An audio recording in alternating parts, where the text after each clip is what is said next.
The final strategy is called team teaching. In team teaching, the two teachers are sharing the lesson. There's an invisible flow with no prescribed division of authority. In a student's eyes, both teachers are teaching. Both teachers are actively engaged in the lesson. They share the instruction and are free to interject information and help the students.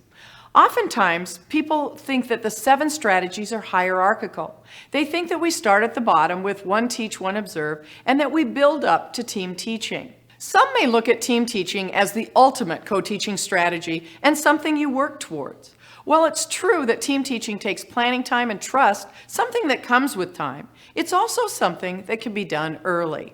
For example, while maybe not the epitome in team teaching, we may have a candidate working with a cooperating teacher in a history class. The cooperating teacher is leading the lesson, but has discussed with the teacher candidate a couple of places they can interject information.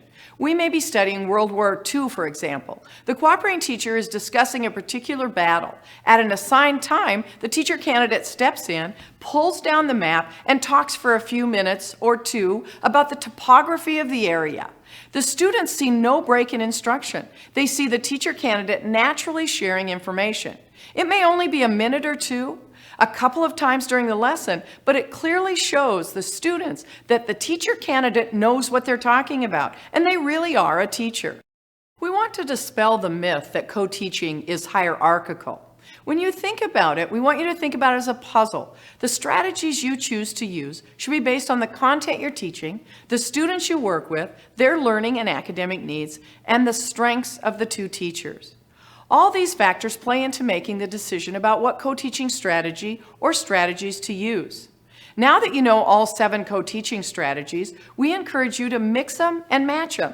Use multiple strategies in one lesson. Do remember that you will not co-teach every lesson of every day. Instead, you will make decisions about which lessons would be best co-taught and which strategy or strategies would be the most effective for a particular lesson.